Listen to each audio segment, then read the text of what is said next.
Ukurugenzi in August. Actually, the date was 21st of August 1986. Something happened in a lake uko Cameroon inaitwa Lake Nyos. So there is something called a limnic eruption. A limnic eruption basically ni an eruption of gases ambazo zinakuwa trapped kwa a water body. So under Lake Nyos kulikuwa na some pockets of carbon dioxide that had been trapped there for the longest. So on this particular day, 21st of August 1986, those gases erupted na zikaeza kutoka kwa hiyo lake, and these gases spread all over the region around Lake Nyos. As you know, carbon dioxide is a bit dense, so ikitokelezea inakujaga inashuka na ina displace all the oxygen around, okay? So hii eruption ya hii gas mazeli spread over a radius of around 21 ama ni 25 kilometers. That's a very huge radius. Keep in mind kulikuwa na people and animals ambao walikuwa inhabit around that area. So as a result of that eruption, over 1,400 people were asphyxiated. Oxygen ilitoka tu, wakashindwa kupumua, and they died. Over 3,500 animals were also affected. And the thing about carbon dioxide poisoning, it's a silent death. Hakuna mse ujua nini ina happen, especially since ili happen usiku. Kama umelala, unashtukia gatua uamki. You're gone. Haina harufu, hakuna kitu mtu anasikia, you just go. Kama uko awake unasikia gatu unajua kizunguzungu nini. Then once you pass out, that's it. So by the time the following morning ina happen, it was carnage all over, man. 1,400 people plus kudedi place moja, hiyo mtaisikia, man. 3,500 animals. By the time authorities wanafika, decomposition ishaanza kuhappen, so unaweza imagine tu ile smell ilikuwa around hiyo area hiyo time. Yeah, so the government mazeli bidi wafanye mambo, so kuna design, they have some degassing mechanisms ambazo walienda waka-employ ndani ya hiyo lake, ndio kitu kama hiyo isiwai tena happen. Yeah, I think to this date, the Lake Nyos disaster very easily could be one of the biggest disasters ambazo zime happen kwa Cameroonian soil. Yeah. Twende kazi.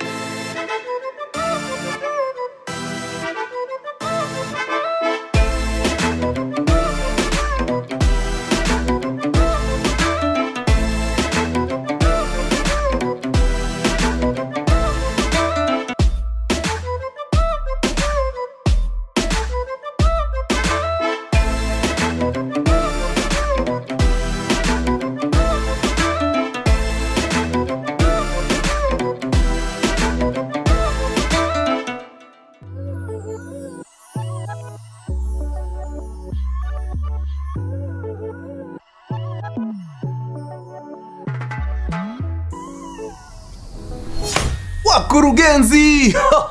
My man! Headline hitters na kama K, when you see Mkurugenzi in the building, you just know he's got the juice. Kabla sijaingia kwenye hekaya leo, nataka tu niwaambie kwamba nimekuwa nikiona mambo yenu, mnashika mamachi yenu pale, mnatuma mapicha. We like it. Endeleeni na moyo huo, man. Yeah, shika hii kitu bana, luku ni moto, luku ni safi. Cinema mnajua mahali pa kuipata pale, philittv.com. Hii hapa ni mkurugenzi.co.ke. Yeah, tupige luku, tuone cinema, bas watu wafurahi ama namna gani. Very nice. Now, hii story ya leo mazeni story fulani very interesting from Central Africa. Na ni story iko na tu vitu hapa na pale, but na feel ni kama sijajiamini sana na hizo majina na hizo ma dates na what not. So mkiona saa zingine nakata kidogo, mtaniwia radhi. Yeah, sababu bado na sikupenda kwangu, unajua technology sasa sasa haka ndio kasimu nacheza nako.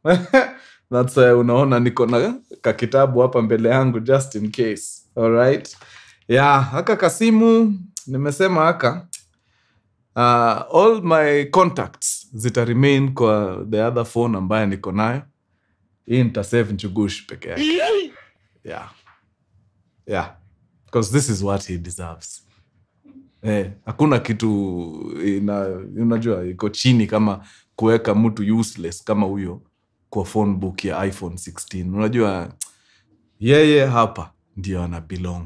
Yeah. So anytime nikisikia hii simu ikilia, I know not to pick it because I know he's calling. Okay? Yeah. Nice. Okay. We can proceed. Now, wakurugenzi, the year is 1921. Mwezi ni Februari. Pale Central African Republic, 80 kilometers from the capital, which is Bangui, kuna mtoto amezaliwa pale, a bouncing baby boy. Amezaliwa kwa familia ya jamaa ambaye tunaweza sema is an African leader. Ni leader kwa hiyo village yao pale. Huyu mtoto amezaliwa ni kijana anaitwa Jean Bedel Bokassa. Jean Bedel Bokassa amezaliwa hapo na baba yake ambaye ni hatari sana, one of the village heads pale, na mama yake ambaye ni housewives. Ametwikwa jukumu ya kuraise watoto wake 11. So Jean Bedel Bokassa was one out of 11 kids born in that household. Okay?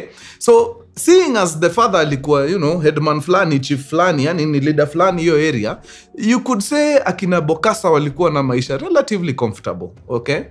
Until wakafikiwa na minyororo ya slavery. Kumbuka, by this time in the 1920s, Central African Republic is under the firm grip of the French rule. Okay? Na Faransa wamekuja hapa, wame set up makampani zao. So kile wanahitaji ni nini? Cheap labor. So where do they get cheap labor from? Wanachukua Waafrika, wanawaingiza huko kwa forced slavery huko. Kwa forced labor, sorry. Waende wafanye kazi kwa makampuni zao. Shoka inaanguka siku moja, inapata nani? Baba ya Bokassa. Imagine mtu ambaye alikuwa kigogo hapo kwa village yao, anachukuliwa aende akafanye kazi kwa slavery, kwa nini huko. Unajua kama wewe ni leader fulani, kuna kakiburi kana kuaga ndani yako. Mtu akianza kukubeba ndogo, you will not take it lightly. So when he was picked to go and work in the factory huko, at some point aliambia wazungu pia wakuende, kwani iko nini? Mimi huko mali nimetoka, mimi ni Otero. Mnakuja kuniambia niwafanyie kazi free hapa. Mkuende sana na mulambwe uso asubuhi na shetani mkiamka. Of course, Mfaransa hakuchukulia hiyo kitu lightly. So they ended up subjecting him to torture and eventually they killed him. Sababu ya kukua defiant. Alikataa kusikiza amri za mzungu. Hiyo ripoti iliuma sana watu wa kwao. Most affected was his wife, Bokassa's mom. Alisikia mazee mzae ameenda ametandikwa huko, ameaga dunia. She could not bear it.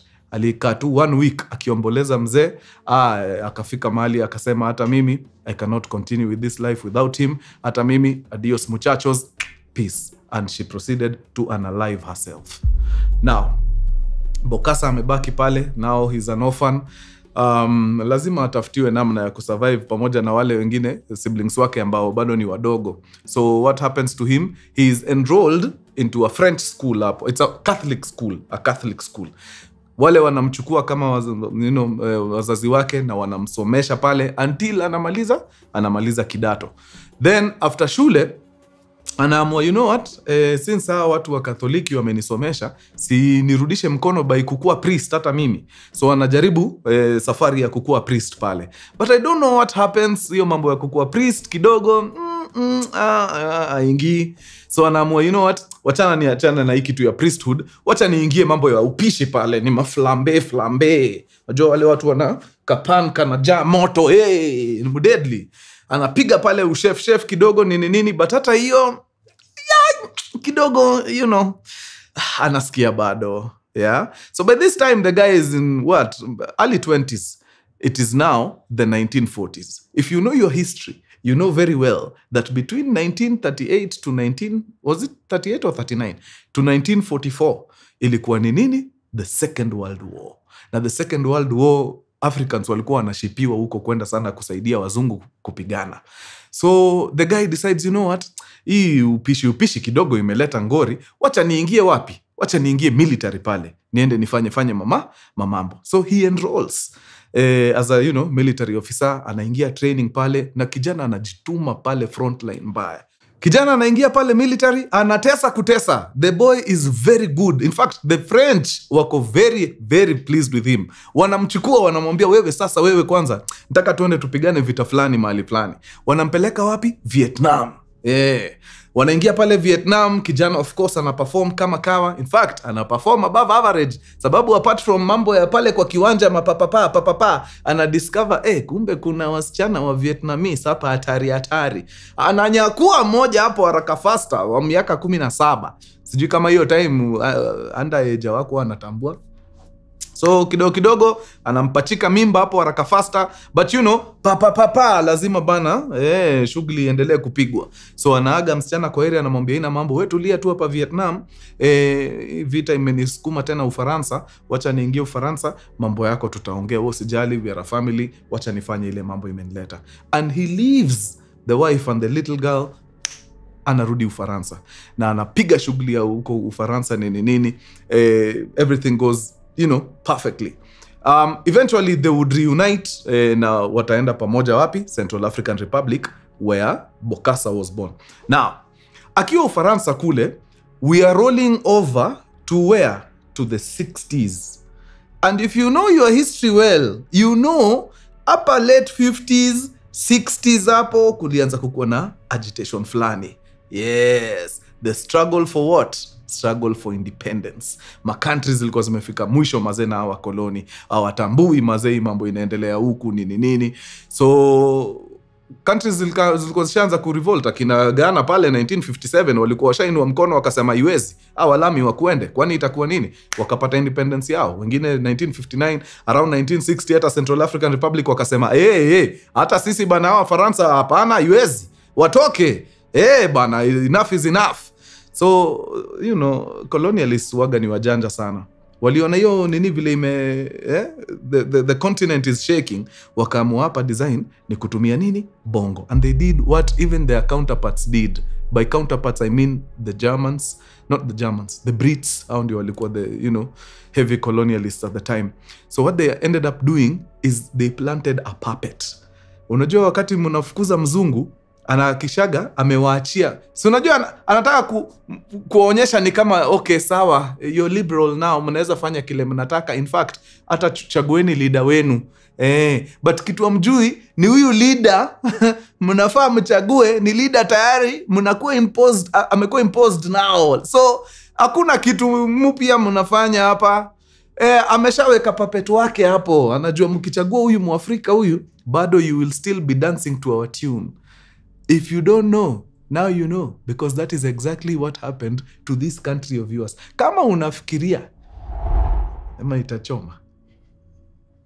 Kama unafikiria mzee alikuwa mtu ati tunakufa na maumau, think again. Mzee aliwekwa hapo na mzungu sababu they knew they needed someone mwenye ataendelea kupush agenda zao. Otherwise ingekuwa ni tupatie wale watu walipigania hii kitu, kungekuwa na watu tofauti hapo. President wetu wa kwanza angekuwa na madredi. Sababu watu wa maumau tunajua vile walikuwa wanakaa. Mtu amewekwa hapo anatandika kizungu proper kuliko hata wazungu wengine. Ni mtu wao. Ni mtu wao. So that is exactly what ended up happening where? In Central African Republic, country ya kina huyu jamaa wetu anaitwa Bokassa. So pale kulikuwa na the father of the nation. Jamaa anaitwa Boganda. Mr. Boganda. But whatever. But naona majina zishaanza kunichanganya. But ni B, imeanza letter B, Boganda.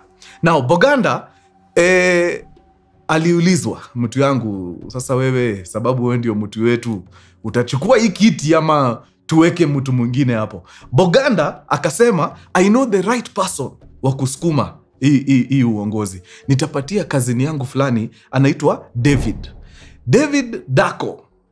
Akapatiwa presidency in 1960.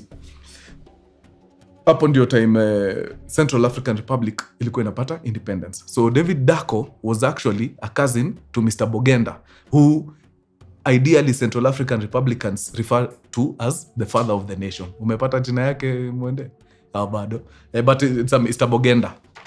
Now, so David Dacko kuingia, the French wakajiuliza, now that this Central Africa country wants to be a republic, si lazima wakuwe na military yao pia. So who best to build that military. If not, Central African son, Bwana Bokassa, Jean Bedel Bokassa. The French talk to Bokassa and they tell him, ni aje mtu yangu, itabidi urudi mtaa, uende usaidie kuestablish a robust military. Sababu sasa si mnataka kujigovern, you want to be a republic.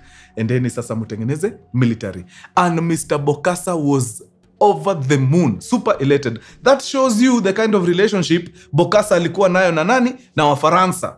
Like Bokassa alikuwa, Wafaransa wanamlamba mpaka, hiyo tu safari yeye kutoka France, kurudi nyumbani, Central African Republic, ilibidi president wa France at the time, Charles de Gaulle, atoke Ufaransa, akuje Central African Republic, amlaki kwa airport. Like hii ni kulamba ya aina gani? Ndio ujue Bokassa pia puppet.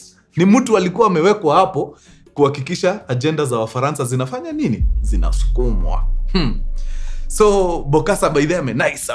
Yes, that I will do gladly. Na ujue akiwa huko Ufaransa, sababu alikuwa anawapigania kwa military yao, he was actually part of the French military. Alikuwa amepigwa madecoration deadly.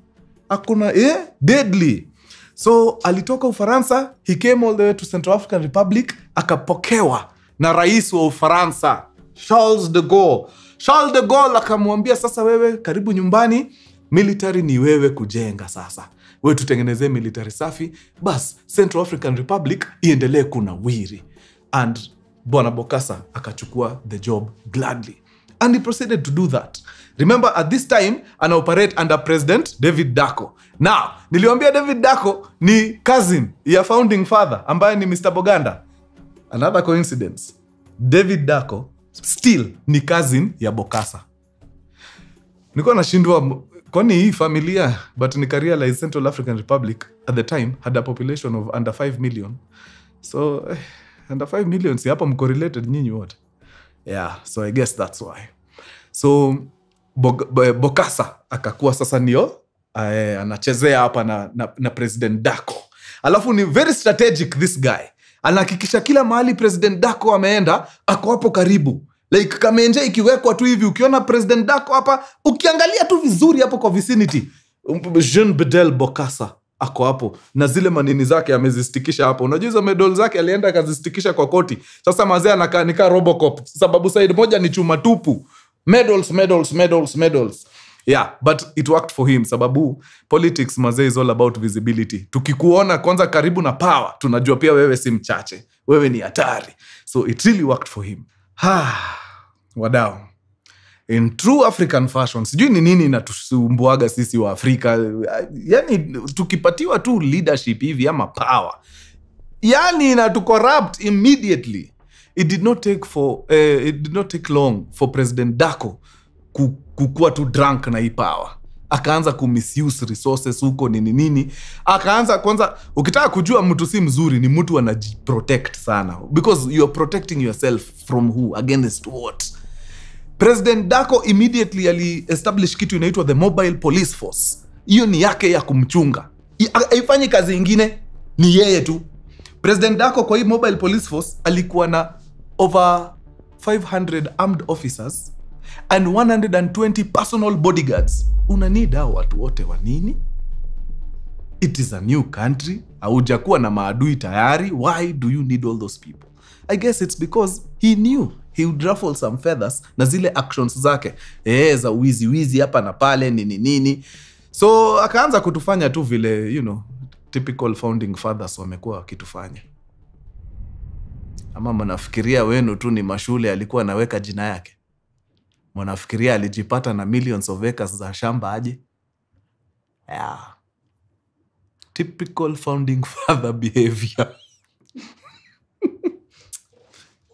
Njua itakani kama ninaangukia family moja, lakini imefika wakati wa historia inafai tuambie ukweli. Unajua tumeishi kwa era ambayo historia, tunapewa historia ambayo imekraftiwa na watu wengine huko nje. Sinipoa sasa hii generation inakuja wapate the real history. Sindio? Bas. So the same was happening at Central African Republic.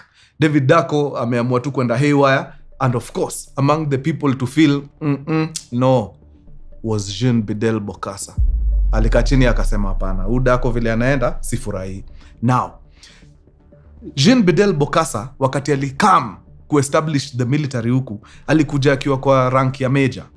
So sahi rise, alitoka major akaenda nini? Akaenda nini kwa hapa juu ya major, captain. Akatoka captain, sahi he's a colonel. So akiwa pale alikuwa kwa hii process yake ya kuestablish military, alikuja akafanya urafiki na a very good major pia anaitwa Major Banza. Very good guy, ni jamaa na mtii kweli kweli. So they were force wakiwa pamoja. So of course wakaanza kucheki vile kunaenda nini na wakajiambia pana watu wa Central African Republic hawakushed blood wakipigana na Mfaransa ndio tukuje tubebwe ng'ombe hivi vile David Dacko anatubeba. Hapana jo, something needs to be done.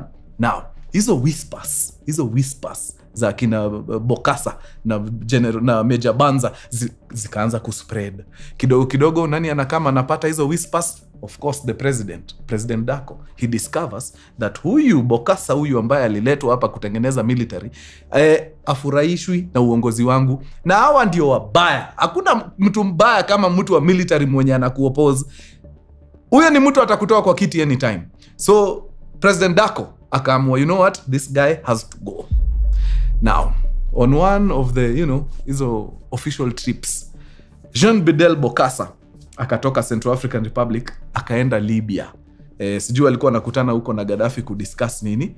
So huyu mjama wetu President Dacko akaona this is an opportune moment ya kudeal na hii ghasia. So immediately Bokassa left for Libya. Huyu mjama akafunga border na akasema huyo mtu akae huko Libya. Yeah. Kwani tutashinda hapa tukibabaika juu ya mtu hapa? Haiwezi. Wacha akae huko. So of course jamaa amemaliza shughuli zake Libya. Bokassa wants to come back, anaambiwa itakuwa ngumu. Mbona? David Dacko rais amekataa. Yeah. Sijui kama Miguna ana sound familiar. I'm not boarding. I'm not boarding. I'm not boarding. I'm not boarding. I'm not boarding. I don't have a passport. I'm not boarding. I'm not going. You cannot take me from my country by force. Yes, so I'm not going.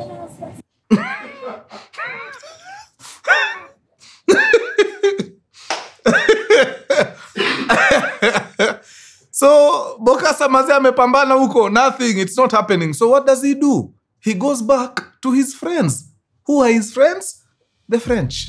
Anaenda kwa Wafaransa, anawaambia ni aje wadau, mlinipatia kazi, mkaniambia niende ni establish military kwetu. Hiyo ndio kazi nimekuwa nikifanya.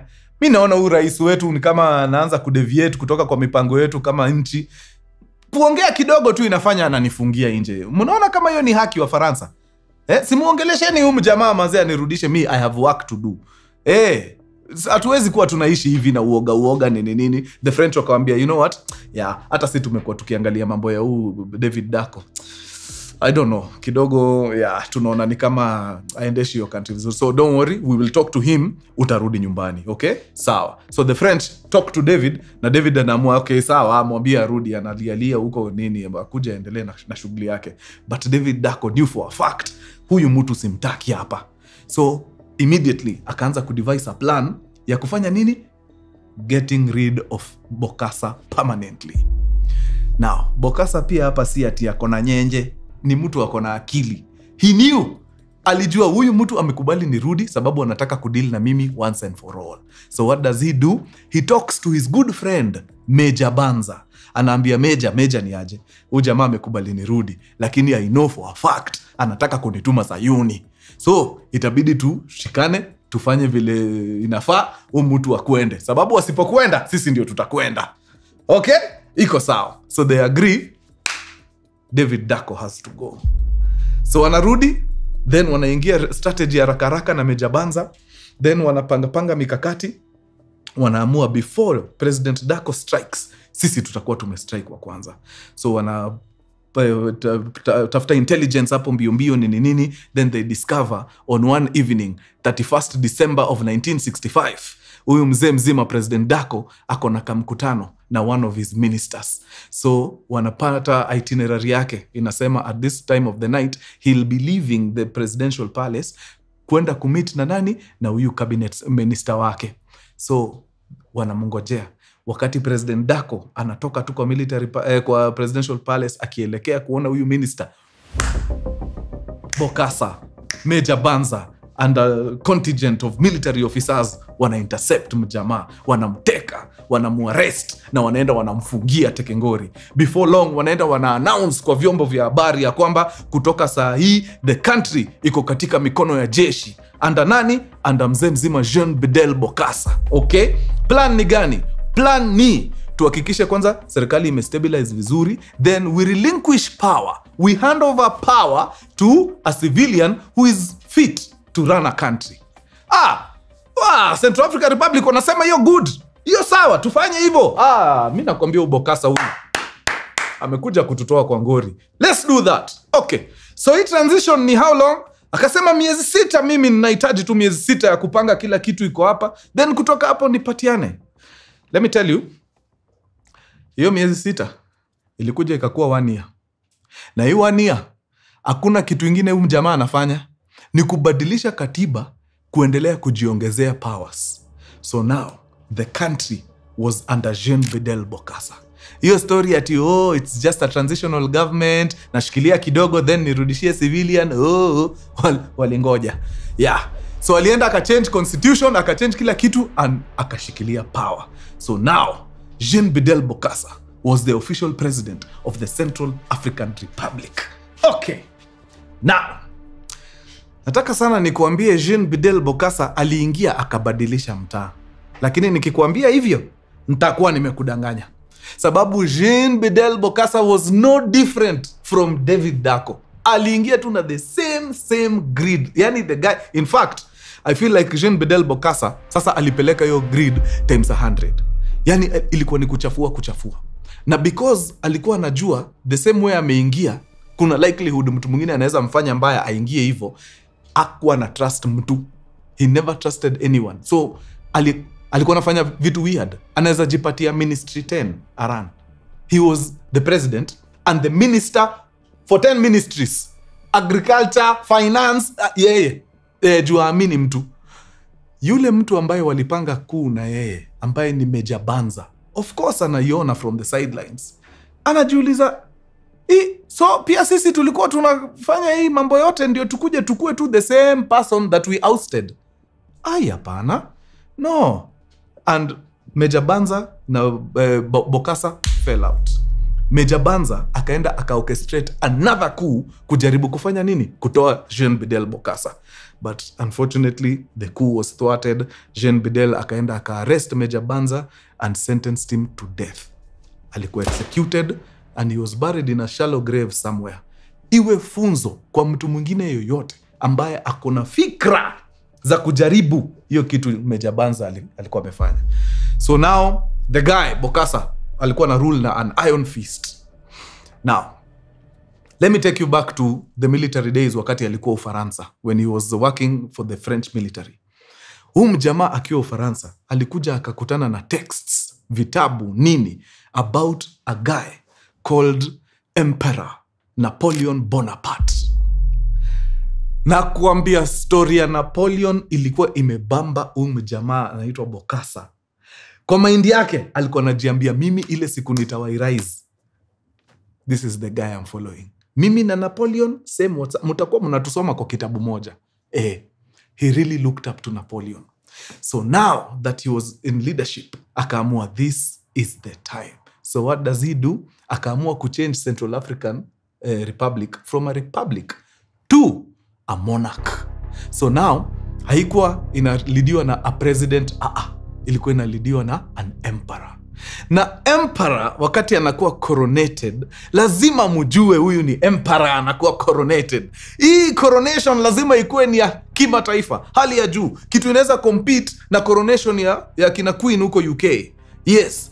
So akaamua kupanga bonge la coronation mtu yangu. Let me tell you. 1976, the year of Bokassa's coronation. Hapo ndio watu walijua Afrika kumbe wanaweza kuwa na pesa. Jamaa alipanga coronation ya kimataifa. Let me tell you, ile nguo tu alijishonea kama emperor. Unajua emperor anapiga ile robe flani, ile ni flowing. Ni robe na flow mpaka huko nyuma na iko na crown. Hiyo material tu ya hiyo robe peke yake ilienda kushonewa France. ili cost pesa na pesa. Ile crown peke yake ya Emperor Bokassa ilikuwa na 13,000 natural diamonds. So you can imagine how expensive that crown was. Hizo zote zinashonewa wapi? Ufaransa. Luxury items zikatolewa kutoka France, kutoka Germany, kutoka New Zealand. Zinaletwa na mandege mpaka Central African Republic. Akaingia Ujerumani, akanunua over 80 luxury vehicles and hundreds of motorcycles, zile za kuleta bazoo. Zote akaweka hapo. Ni nini ingine inakuaga kwa coronations? Maua. Maua tunanunua in tons. In tons. Bro, unajua maua inaga weight. Ukiona maua imepimwa iko sahi in tons, unajua ni maua inatoshanaje. Let me tell you, he bought so many things. It took the country 22 aircrafts kubeba kila kitu kuileta for this coronation. Akaenda kajenga kitu inaitwa Bokassa Square na Bokassa Boulevard. Amali ile coronation itafanyiwa pale. Ujamaa alikuwa ameamua kwenda all out. Akaenda aka-invite 4,000 dignitaries, heads of state, sijui monarchs kutoka some other kingdoms. Aka-invite mpaka kina Pope. Like the who is who walikuwa invited kwa hii coronation ya jamaa. Yani alikuwa ameamua hapa, we are leaving nothing, no stone unturned, tunaenda all out 150%. It was crazy. But here's the thing. By this time, everybody around the world walikuwa washaanza kuona Bokassa is unstable. Jamaa yuko sawa. Kuna tu vitu walikuwa wanafanya zenye wasio walikuwa na feel, kwa hii country ambayo ilikuwa mazee, it was purely a monogamous country. In fact, it was kwa sheria, you only had to have one wife. Bokassa alikuja akamari 17. That is inclusive the Vietnamese chick ambaye ali-impregnate wakati alikuwa Vietnam. 17. He had over 50 kids. Now, our 50 kids, hata yuko kwa life zao. So mtu ajali watoto wake, atajali country yenu kweli? Hizi ni information zinafikia wase huko nje. So wakati manze anatuma ma-invites huko, only a fraction of the 4,000 people who were invited wali show up for the coronation. After hiyo hustle yote, after hiyo do yote. Now, kujenga tu hiyo coronation, it cost them over $30 million in 1976. Keep in mind, Central African Republic is a very small country. Nimewambia population na ijapita hata 5,000,000. Muna spend $30 million. Iyo, it amounted to almost half the total income ya Central African Republic as a country. Abu imagine half your income imeenda kwa bash ya day moja. It's crazy. So of course, the country ilichukua a hit. Hatuwezi spend half the income kwa nini moja. Country ikasafa mbaya. So wakati country inasafa, what does it do? Lazima kuwe na mechanisms za kujaribu kustay afloat. Mechanisms zake ni gani? First of all, kama we ni mtu unafanyia kazi serikali, sahau mshahara. Sababu nakulipa na nini? Pesa yote si nimenunua maua. Kwani hukuona? Si ilikuwa kwa TV. Hukuona nimejaza maua wewe? Boulevard mzima? You didn't see? Alafu unaniuliza mshahara iko wapi? Don't be stupid. Fanya kazi. Wakati tutapata pesa tutakulipa. Number 2, he started collecting taxes in advance. Nani? Nakudai tax. Yeah. But si nimelipa. Umelipa mpaka 2025. Nataka tax ya 2026, 2027 na 2028. Na kama uwezi uniambie, nikuonyeshe saa hii. Yeah. Alianza kuokota tax 3 years in advance. Hiyo ni upuzi gani? Of course businesses zina collapse. Hivyo ndio zilianguka. Now, among his 17 women, kuna kadhaa alikuwa anafanya biz through how? Amekaa makakaa chini akadiscover, ngoja first, nataka nishonee watoto wa shule nguo. Speaking of kushona, by the way, hii time ameingia nini, anapanga macoronation nini. Alienda akaamrisha factories za nguo zishone a special print yenye iko na picha yake na wapatia wananchi for free. Sasa Central African Republic wasio wanatembea tu wamepiga luku ziko na Bokassa. Unashindwa, kwani Bokassa ni nani? Na ni free. So ukipatikana hauna hiyo luku utasema kwa nini hauna? Sababu hakuna mtu anakuuzia, ni free. Hata kama mazeni campaign mtu yangu, Bokassa ni noma. So alikama hapa sasa, si sahi ameua country iko chini, akakama na law fulani ya upuzi sana, akasema sasa school children lazima wakuwe na uniform. Hiyo ni standard. Number 2, hiyo uniform lazima inunuliwe kwa hii factory. Kumbe hiyo factory ni ya wife wake. Now, ndio usijaribu kukua mjanja.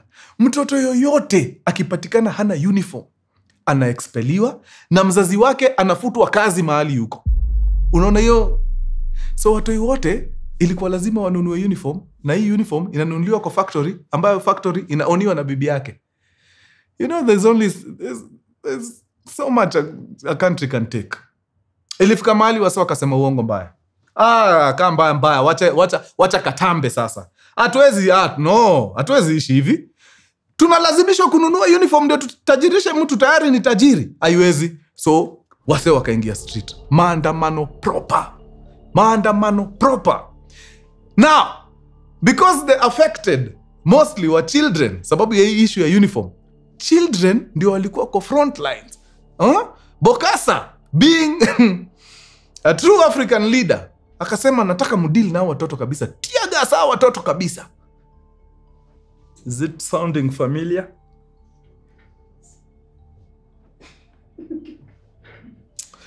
I'm telling you, the more things change, the more they remain the same. So watoto wakakula matiaga suko mbaya sana. Bokassa akasema hawa watu ni kama hawasikii. Taandika risasi. Siko sure kama ni kwa mguu. Risasi ya mguu. Long story short, after the protests ended, hundreds of children had lost their lives. Mtu ameua mpaka watoto, mtu yangu. Huo ni mtu sasa hatutaki kuongea naye. Huo ni mtu ametufikisha mwisho. Something had to be done. Now, on the sidelines, kuna ule rais ambaye alikuwa mbaya. Alikuwa anaitwa David Dacko. Like, how bad do you need to be for a bad former president kusema, hey!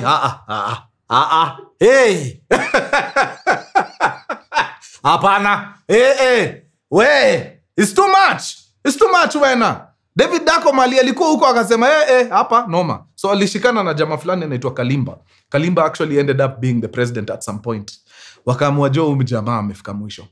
First of all, after Bokassa ali-oust David Dacko, mimi nilifikiria atamuua, kumbe hakumuua. Alimwambia tu aende atafute form zingine. So all this time hizi vitu zote zina happen, David Dacko alikuwa tu huko chini amenyamaza, but anaona ile mambo yote inaendelea huku. Jamaa, the guy needs to be stopped. So David Dacko and Kalimba wakaamua, you know what, lazima mikakati ipangwe. Jamaa tujue vile tuna deal na yeye. Okay? Now, Bokassa was a very strange fellow. Unaona kwa hii coronation, kwa ile pilka ya kutafuta hela, alikama akajua mazee there is an African country ambayo imejiweza mbaya. Na hii country ni country inaitwa Libya, under the leadership of one Muammar. Colonel Muammar Gaddafi. Akajua sasa huyu jamaa lazima nimkope. Juu ako na ganji. Unajua niko na coronation hapa na nahitaji ganji. But ni Muislamu na mimi ni Mkristo. Okay guys, kutoka kesho mimi ni Mohamed na tusumbuane. Nataka niingie pale Libya nione kama nitaokota. So akaingia Libya, akaenda akaokota tu pesa kiasi kutoka kwa Muammar Gaddafi. Akarudi mtaa. So walikuwa na some sort of a relationship with Muammar. But eventually, after huyu jamaa mpaka anaanza kuua watoto, Muammar huko asikii fiti. Anaanza kufeel, okay, what nonsense is this? Nini inaendelea hapa? But you know, ni sawa tu, wacha tutadeal na yeye tu vile anakam. So one time, mzee mzima ameamua acha nirudi kwa Gaddafi. Hapa tumesota mzee. Ametandika economy ya country iko karibu iko huko in the pits. Akamwacha niingie hii Libya. Nione kama naweza ongelesha Muammar, mtu yangu John, nione kama naweza tutoa kwa ngori kiasi. So the guy leaves Central African Republic, anaingia pale Libya. Immediately the guy anaingia Libya, mzee mzima David Dacko na new friend wake anaitwa Kalimba wana take over. Wanaambia serikali ni aje, Garcia ameenda, imebidi turudi tuchukue country yetu tena. Mumeona vile mumeendeshwa hizo miaka kadhaa, si mumeona? Mnataka tuendelee kuishi hivyo? Hapana. Bas. So huyo mjamaa wacha abaki huko, we have now taken over the government, wacha tujaribu kurecoup ile kitu kidogo imebaki hapa, juu mtu atatumaliza huyu. So ule amemaliza shughuli zake Libya, anajaribu kurudi, nothing, anaambiwa hakuna, huko kwanza ukionekana watakuweka ndani, so usijaribu kurudi huko, tafuta maskani nyingine ya kuenda. Now by this time amechoma kila mahali, Afrika mzima hakuna mtu anataka story yake. So the guy anatoka Libya anaingia mahali panaitwa Ivory Coast, Cote d'Ivoire, anaenda wapi? Abidjan ndio city yao big huko. Ule president wa Abidjan aski fiti mjamaa kwa hapa, lakini well, in true African spirit anamwambia we maintain tu, lakini wewe ujue wasawa wa feel vako yako, na nakupatia tu kia time kiasi ujipange utoke uende ujue vile unakacheza. So alikaa Ivory Coast kitu kama maybe around 4 years, huko mtaani tu mambo yake kutolewa. Then after 4 years hata hapa Ivory Coast mambo ikakuwa ngumu, wakaona by the way sina kuoga na marafiki zangu wale wa Faransa, ni watu wangu, haezi niachilia. So mazee akakol watu wake France huko, akamwambia mazee, nimetoka kwangu kumeharibika, wameniweka nje, mtaniruhusu tu nikam niishi tafadhali yake, na si kwa ubaya. Wafaransa wakamwambia ina mambo, we kam tu tulie. Na jamaa akatoka akaenda wapi? Akaenda France, and he stayed there all through the 70s until 1987.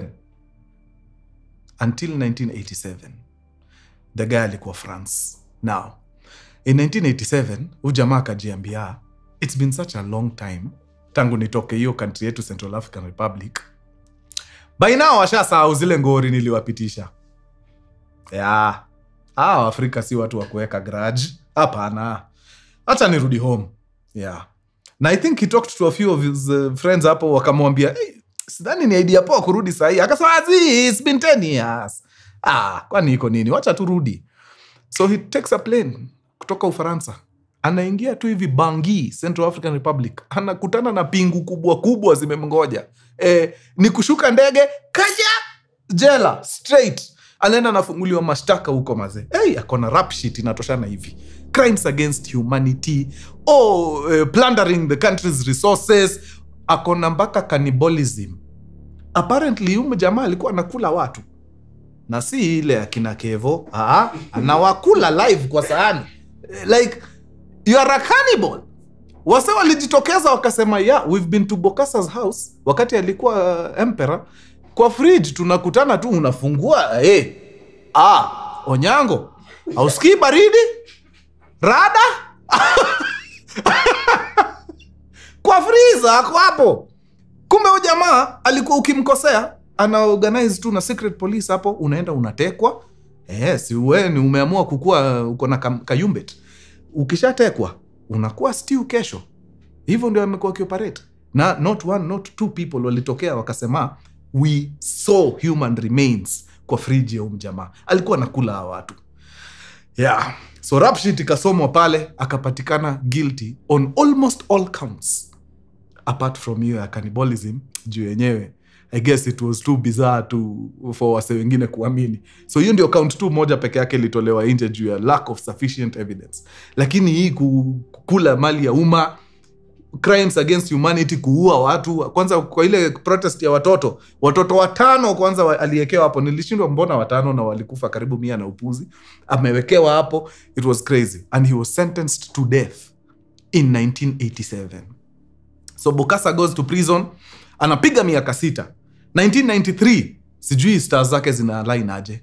Imagine wanamwachilia, hawakumexecute, hawakuicommit to a life sentence, walimwachilia after 6 years, na wakakubali arudi kwa community. In fact kwa nyumba yake pale Central African Republic Bangui, akaingia hapo na akaendelea na maisha. But by this time miaka kameenda. Kumbukeni jamaa wetu ni wa 1921, so by the time tuko 1993 he's deep in his 70s, around 72, 73 there about.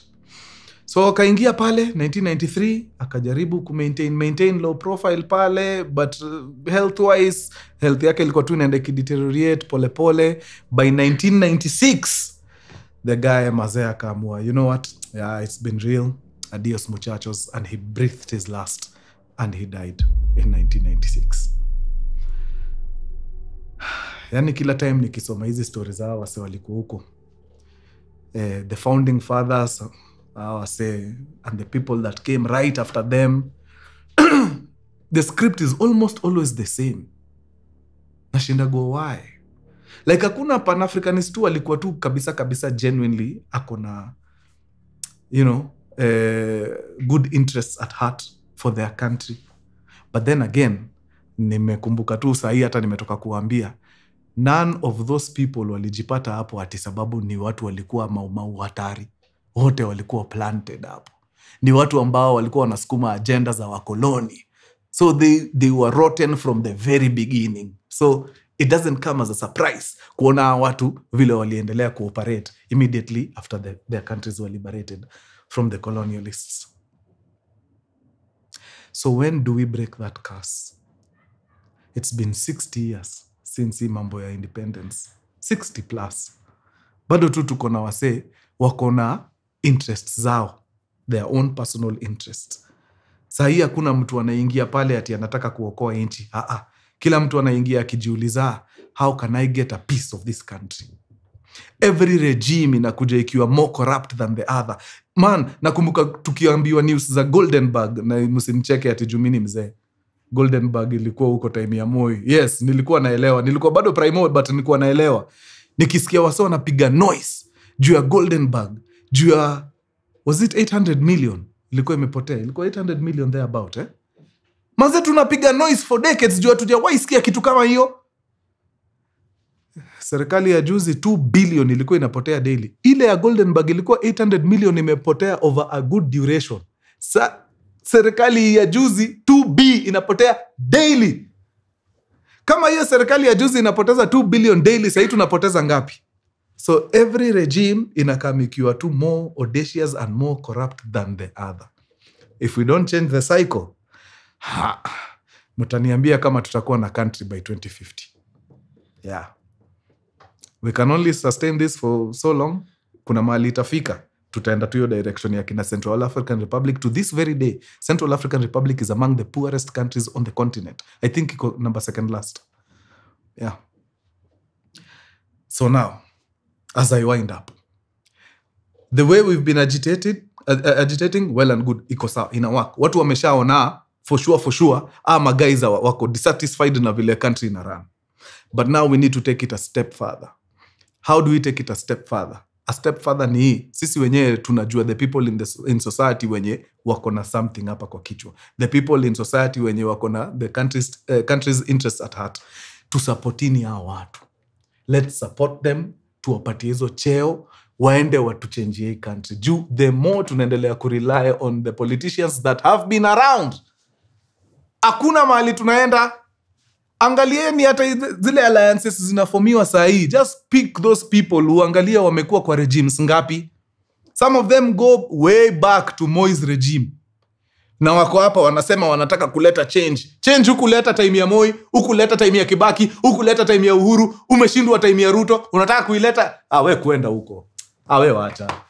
Hapana. Wacha tusimamishe wase wenye tunajua wanaweza na tufanye tu siasa safi. Tuwapush waende wachukue hii kitu, watuchange hii country. But hii story ya afadhali huyu, hakuna mtu yote ashaikuwa, wachana na yeye, hakuna. Angekuwa mtu wa kufanya kitu tungekuwa tushaiona. The fact that hakuna impact zero inamaanisha hakuna kitu tunabadilisha. Tutashindaga tu hapa na tutaandamana na itafika mahali tuchoke na hiyo maandamano. Yeah, so design ni kuangoa. Wacha tu support wale wase tunajua wanaweza, tuwasukume hapo mbele. Now, tuna support aje wase wenye tunajua wanaweza. Maze campaigning is so expensive. Why is it expensive? Sababu the politicians that came before wamecreate kitu ya lazima ni ku-entice na ganji ndio ni win kura yako. So what happens juu ya hiyo story? An MP, a governor, an MCA ends up spending 3, 4, 5 times do angefa aokote during tena yake kucampaign. Juzi Jalango amepiga hesabu fiti sana. Amesema in 5 years the most an MP makes in terms of salary is less than 45 million. It's less than 45 million. Juu anakula 700 kila mwezi times 12 times 5. So 700 times 60 ni around 42 million. Lakini ndio aingie hiyo kiti, amespend close to 200 million ndio apate hiyo kiti. Bro, kwani hii country nani huyo anaamkaga hivi asubuhi anaamua wacha niende tu nisote ndio nipate uongozi? Ni juu tusha create avenues za wase kujua vile wanajilipa na pesa yetu. Tusha create hizo avenues. That's why mtu wako willing kuspend hiyo pesa yote ndio akiingia pale ajue vile anajigawia hii keki.